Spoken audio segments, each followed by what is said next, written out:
काय त्याच्यामध्ये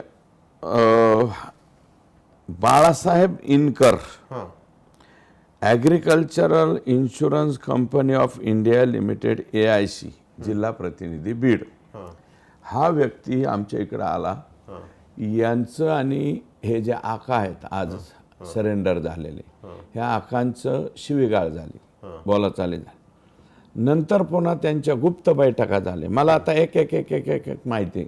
मग आकांच्या त्यांच्या बैठका झाल्या आणि कदाचित मला वाटतं आका बरोबर मोठ्या आकाची भी बैठक झाली असेल आणि तिथून पुढे हा प्रकार सुरू झाला. आता 2023च्या विम्याचा विचार केला एक 3-4 जिल्ह्यातलं क्षेत्र सांगतो मी. 10,000 हेक्टर क्षेत्र बीड जिल्ह्यामध्ये फक्त परळी तालुक्यातल्या शेतकऱ्यांनी जिल्ह्यात विमा भरला. पूर्ण जिल्ह्यात CSA सेंटर 22 त्यातले 21 परळी तालुक्यातले आणि 1 आष्टी तालुक्यातले. तर मी तर काल परवा माझ्याकडे ते लोक आले तर मी म्हणलं त्याच्यावर बी गुन्हा दाखल करून टाका. एक व्यक्ती एकाच माणसाने भरला. आणि धाराशिव जिल्ह्यामध्ये 3,000 हेक्टरवरती परळी तालुक्यातल्या लोकांनी विमा भरला. आणि 40,000 हेक्टरवरती परभणी जिल्ह्यातल्या परळी तालुक्यातल्या लोकांनी विमा भरला. 40,000 म्हणजे 40,000 10,000 आणि 3,000 किती झाले? 63,000. जालन्यामध्ये मी विचारलं जालन्यात काय म्हणलं तर जालन्यामध्ये सुद्धा मला सांगण्यात आलं की जवळपास 20,000 हेक्टरवरती जालन्यामध्ये सुद्धा पीक विमा भरला. कुणी भरला? परळीच्या लोकांनी. मग आता ही संघटित गुन्हेगारी नाही का? याच्यामध्ये पण आका छोटा आका मोठा आका पीक विम्यामध्ये पीक विम्यामध्ये हा परळी पॅटर्न जो आहे नाविन्यपूर्ण योजना आहे ना ही नाविन्यपूर्ण. आता तुमचं हे जे आहे याचा 7/12 प्रॉपर्टी कार्ड रजिस्टर काहीतरी असेल ना, एखाद्या वेळेस तुम्ही जपून राहा. तुमचा हा जो साम टीव्हीचा सेट आहे ना याच्यावरती मी विमा भरतील याच्यावर विमा भरतील आणि ते बी उचलून घेऊन जातील. पण इतकं आता माझा अगदी शेवटचा प्रश्न आहे आणि त्याचं तुम्ही एक वाक्यात स्पष्ट उत्तर द्यावं अशी माझी फार इच्छा आहे. आकाचे कारनामे इतके आहेत जे तुम्हीच आता उघड करताय. अजून नाही आहेत. अजून कारनामे माझ्याकडे यायचे आणि ते आले तरी मी तपासून घेऊन त्याची सत्यता आहे का हे पाहूनच मी बोलणार आहे. कारण हे लोक माझ्या विरोधात उद्या आमची बदनामी केली म्हणून कोर्टात बी जाऊ शकतात. आमची बदनामी केली म्हणून माझा प्रश्न आहे ना की आता इतके आकाचे जर कधी कारनामे आहेत तुम्ही म्हणताय, मी स्पष्ट नाव घेतो धनंजय मुंडे बडे आका. बडे आका म्हणून धनंजय मुंडेंचे बडे आकांवरती अजून मी संशय व्यक्त करतोय. मी त्यांचं नाव नाही घेत. पण संशय आला तर त्याची निष्पक्ष चौकशी व्हावी. मी मुख्यमंत्र्यांनी जाहीर केले ना सखोल चौकशी. मी आता मुख्यमंत्र्यांना विनंती करणार आहे ना उद्याच्याला. साहेब काय म्हणले की महसूल, कृषी, त्याच्यानंतर होम आणि मंत्रिपदावर बसलेल्या माणसाची चौकशी कशी होऊ शकते जर कधी तुमचा आरोप थेट त्यांच्यावर? नाही त्यांच्यावर मी आत्ताच कुठं आरोप करतोय. हा जो मी नाव सांगितलं ना ह्या व्यक्तीचं आणि याची चौकशी करावी ना. मी खोटं बोलतो? अगदी मी एकदम शेवटचा प्रश्न आहे. हा जो बाळासाहेब इनकर आणि यांच्या आणि आकाच्या छोट्या आकाच्या आणि मोठ्या आकाच्या कुठं बैठका झालेल्या आहेत का याची चौकशी करावी, सखोल चौकशी करावी. आणि हे सगळेच लोक असे एकाच तालुक्यातले लोक इकडं इकडं इकडं इकडं इकडं विमा भरतायत म्हणल्यावर गाव तलावावर विमा भरला. गायरान जमिनीवर मोठा घोटाळा आहे. याच्यावर कारवाई होणं गरजेचं आहे. करोड मध्ये 1000 करोड मधला घोटाळा आहे. अगदी आणि याच्यामध्ये 2019 पर्यंत 2020 पर्यंत मागे जावं लागेल.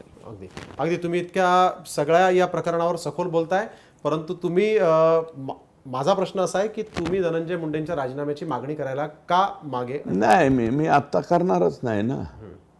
मागणी करून राजीनामा थोडीच देणार आहे कोणी. आता लाल बहादूर शास्त्री राहिले का कोणी या देशात?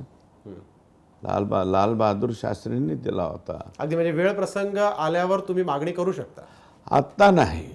त्यांची इन्व्हॉल्वमेंट जर त्या पीक विमा घोटाळ्यात दिसली आणि मग त्याच्यानंतर करेल. अगदी नाही, काही शासकीय कामकाजाच्या संदर्भामध्ये आज आदरणीय बावनकुळे साहेबांची मी भेट घेतली. महसूल विभागाचे बीड जिल्ह्यातले आणि परळी विधानसभा मतदारसंघातले काही प्रश्न राहिले होते ते मार्गी लावण्यासाठी माझी आणि त्यांची आज भेट झाली. दुसरीकडे रोहित पवार ट्विट करत आहे, तुमच्यावर आरोप होतोय की बीड पोलिसांनी काही पलंग मागवलेले आहेत. हे पलंग नेमकी आता त्याची गरज का आहे? एक लक्षात घ्या, एकंदरच या बाबतीत पोलीस प्रशासनाने स्टेटमेंट दिलेलं आहे की हे पूर्वीच ज्या खाता मागवल्या होत्या त्या पूर्वीच मागवलेल्या आहेत. त्या काही ही घटना घडल्यानंतर किंवा घटना घडायच्या नंतर किंवा आरोपी अटक होणार आहेत त्यावेळेस काही केलेलं नाही, तर त्याच्या अगोदरच त्यांनी त्या खाट मागवल्या असं पोलीस प्रशासनाने त्यांच्या स्टेटमेंटमध्ये अतिशय सुस्पष्टपणाने सांगितलेलं आहे. धरून सगळ्या गोष्टीमध्ये राजीनामा द्यावा अशी वारंवार मागणी केली जाते. काय खरंच अशा स्वरूपाची एक मुद्दा असा आहे की मी राजीनामा द्यावा तर का द्यावा याचं काहीतरी कारण लागेल. या कुठल्याही प्रकरणामध्ये मी ना आरोपी आहे ना माझा या प्रकरणाशी कुठलाही अर्थार्थी संबंध आहे. आता या प्रकरणामध्ये आऊचा भाऊ करायचा आणि कुणाचा तरी राजीनामा मागायचा अशा पद्धतीनं माझा राजीनामा काही जण मागतायत. त्यांचं मागण्याचं समाधान आहे. खूप आहे. वडेट्टीवारांचं वादग्रस्त वक्तव्य आहे की छोट्या आकाला कुठेतरी एन्काउंटर केलं जाऊ शकतो मोठ्या आकाला वाचवण्यासाठी, त्यामुळे छोट्या आकाला वाचवण्याची गरज आहे असं ते बोलतात. नाही, तसे माननीय विजय वडेट्टीवार बोलायला हुशार आहेत, पण अशा पद्धतीचं छोटा आका आणि मोठा आका हे पहिल्यांदाच तुमची सर्वांची भाषा मी आज ऐकतोय. कुणाचा एन्काउंटर आणि कुणाचा काय हे अशा गोष्टी नाही आहेत. एक तर पोलीस प्रशासन सीआयडी हे अतिशय व्यवस्थितपणानं तपास करते. आमच्या दृष्टीनं दिवंगत संतोष देशमुखची जी हत्या झालेली आहे आणि ज्यांनी हत्या केलेली आहे त्यांना फास्ट ट्रॅक कोर्टामध्ये नेऊन फासावर चढवणं हा सगळ्यात पहिला उद्देश आमचा या प्रकरणामध्ये आहे. त्यामुळे कुणी काय बोलावं आणि कुणाचा काय होणार आणि काय नाही याला काही अर्थ नाही. मुळात एक मुळामध्ये या प्रकरणात या ठिकाणी फास्ट ट्रॅकमध्ये गेलं पाहिजे ही मागणी मी पहिल्यांदा केली आणि ही नागपूरच्या अधिवेशनात केली. त्यामुळं लगेचच चार्जशीट या ठिकाणी राहिलेले जे काय आरोपी आहेत ते अटक करून लगेचच चार्जशीट दाखल करावी आणि फास्ट ट्रॅक कोर्टामध्ये या हत्येकरांना फाशीची शिक्षा मिळावी.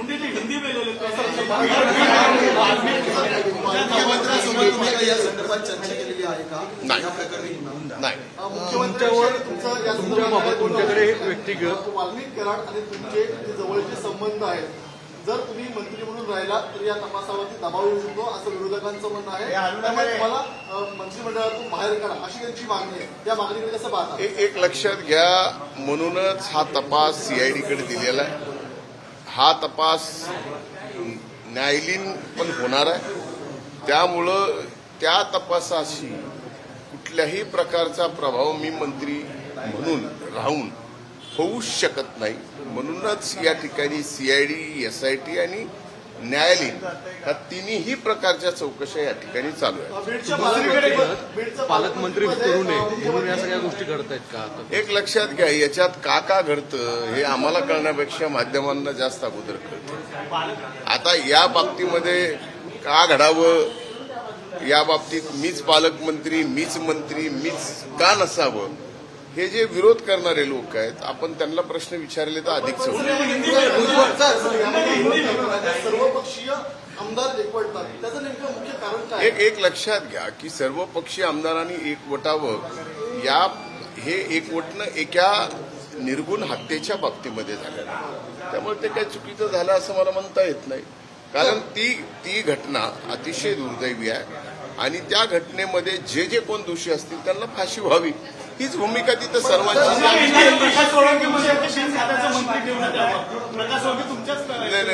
आता मला कोण म्हणलं माहीत नाही, पण बिन खात्याचं मंत्री कसं ठेवता येतं शासनाने त्यांच्याकडनं पूर्णपणानं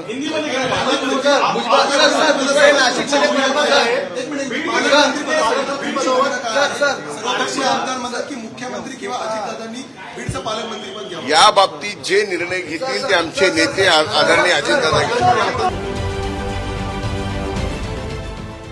देश विदेशातील प्रत्येक घडामोडींचे लाईव्ह अपडेट मिळवण्यासाठी आता साम टीव्हीच्या सर्व सोशल मीडिया प्लॅटफॉर्मला लाईक, फॉलो आणि सबस्क्राईब करा. तसंच सर्व नोटिफिकेशनसाठी बेल आयकॉन प्रेस करायला विसरू नका.